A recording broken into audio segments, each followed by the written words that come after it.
Now we've got our screens and our mesh all picked out, it's time to prep them and degrease them to receive the emulsion. Degreasing a screen removes any dust, debris, or oil from the mesh that could cause problems later in the process. Degreasing is fast, easy to do, and doesn't cost very much. When doing it, you want to use a screen printing specific degreaser. Here are two options: our screen degreaser, which is an eco-friendly drain-safe degreaser, and our cryoprep, which is also eco-friendly but works specifically to prep screens for our cryocoat emulsion. The degreasing process itself is pretty simple. In a clean sink or area that's free of dirt or any backsplash concerns, you want to get your screen wet. If possible, have something to set the screen on to hold it up above the dirty water below. In this case, we're using a Ryonet wash pit, which comes with a screen rack to hold the screen up. Spray a small amount of degreaser onto the mesh with a medium mist. Once you've applied the degreaser, you want to take a clean brush. You notice that I've labeled this brush degreaser only, so that I only use this brush for the degreasing process moving forward. I squirt a small amount of product onto the brush as well and get it wet with water. Now it's time to degrease. Simply agitate the degreaser throughout the screen using a circular motion from the outside of the mesh working into the inside of the mesh. You want to see the degreaser soap up slightly. Once the mesh has been degreased on both sides, you want to degrease the frame because it can be dirty as well and drip dirt or oil back into your clean mesh. When washing out the degreaser, you want to use a clean water source and a nice spray nozzle. You don't want to use too much pressure because pressure washers can spray a little bit too aggressively and could have oil in them. For a water source, you can use hard or soft water, but if you do find hard water stains in your mesh, you might want to consider using soft water. Also, warm water does work a little bit better, but cold water works just fine too. To rinse the screen, you can start at the top or the bottom and you'll work your way in the other direction. Ensure the spray is not too aggressive and dirty water does not splash from below and back into your screen. Rinse until the screen and the frame are free of suds. Once rinsed, it's now time to dry your screen. After degreasing, it's very important to ensure your screen is dry before applying emulsion. First and foremost, you want to dry it in a clean area.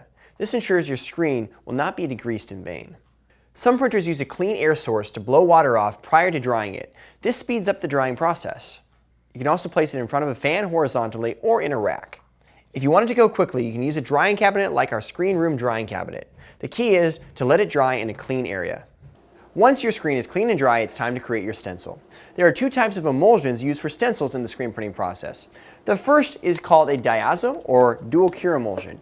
This uses a sensitizer that mixes into the emulsion and allows it to become activated with UV light. The second is a photopolymer or pre-sensitized emulsion.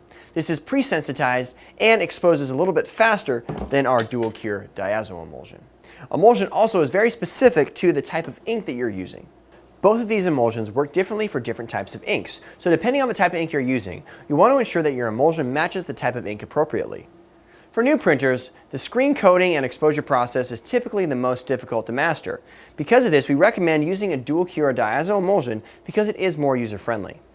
The diazo emulsion takes longer to expose, which means it's more forgiving. If you expose for the incorrect amount of time, you can still successfully wash out your design. Our Green Galaxy CryoCoat emulsion works great with water-based and plastisol inks and is a lot faster because it's photopolymer. Because it is faster, you have to be much more exact with your exposure times. WBP does need to be mixed prior to use. This is done in a light-safe environment because it activates the emulsion. When you get your emulsion, you'll notice there's a small bottle of diazo that comes with it. This is what you want to mix in. On the side it says mix with 1/2 distilled water. This is important to use distilled water because using dirty water will ruin your emulsion. Fill 1/2 the container with water. Be careful, you do not want to spill the container's contents because it's very powdery, and it can stain things yellow like iodine, so be careful not to spill it. Shake up the diazo evenly. Once shaken, you can pour directly into the emulsion and stir slowly in. You'll want to stir it evenly so there's no streaks, and you'll also wipe the emulsion off the top of the lid so that it doesn't drop down into the stirred emulsion. Once everything is stirred in, your emulsion needs to air out, so put the cap on with a crack on it and let the emulsion air out for a few hours or so. Once you mix it, this emulsion lasts 6 to 8 weeks, so you want to date it so you know when to reorder more. If you store it in a cool area, it will last longer. Here are a few keys to storing emulsion. First, light safe, of course. Second, in a cool area. A fridge works great, but it cannot freeze. If you freeze it, you will ruin it. The same applies for CryoCoat emulsion. However, because it's photopolymer emulsion, it does last longer, up to a year.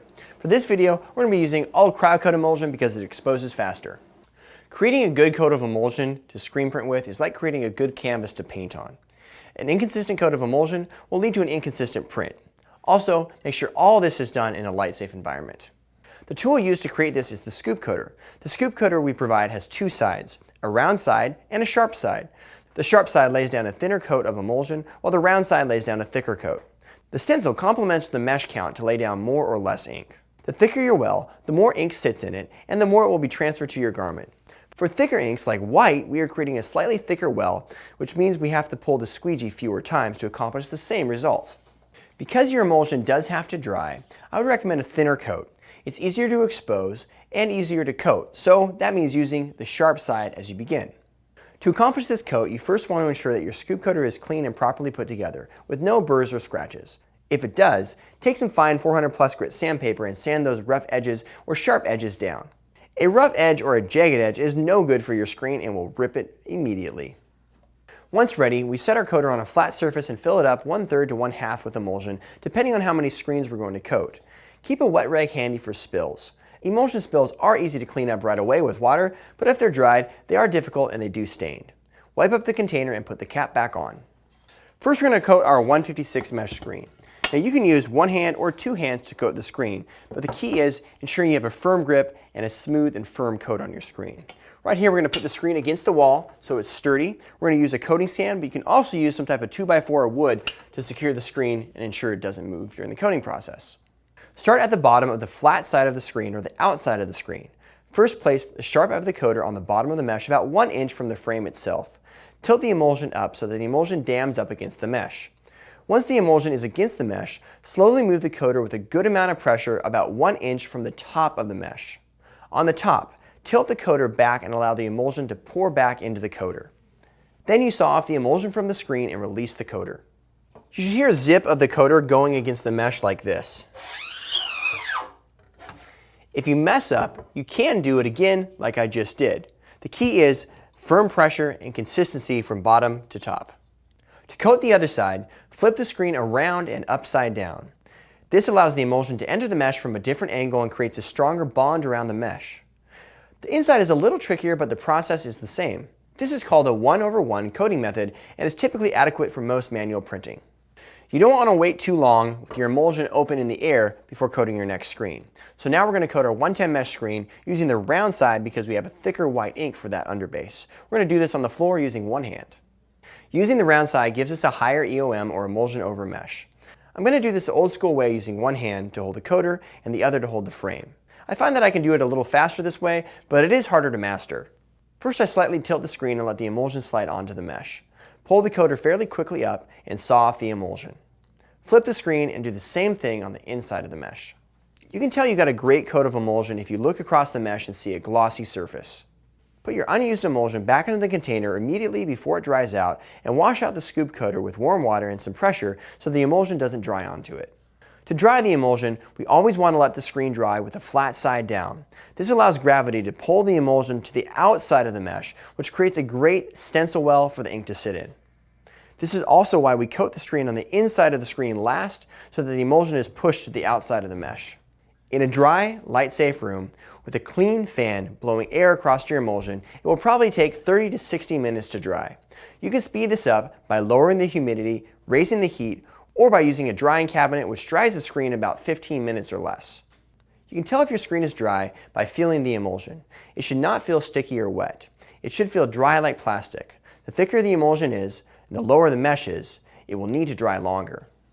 If your emulsion doesn't have a chance to dry all the way through, the inside where it connects to the mesh could still be wet and cause problems, even ruin your image during the washout process. If your emulsion peels away or you still feel that it's sticky, the likely cause is you have too much humidity in your darkroom. Get a dehumidifier, lower the humidity, and you should be fine.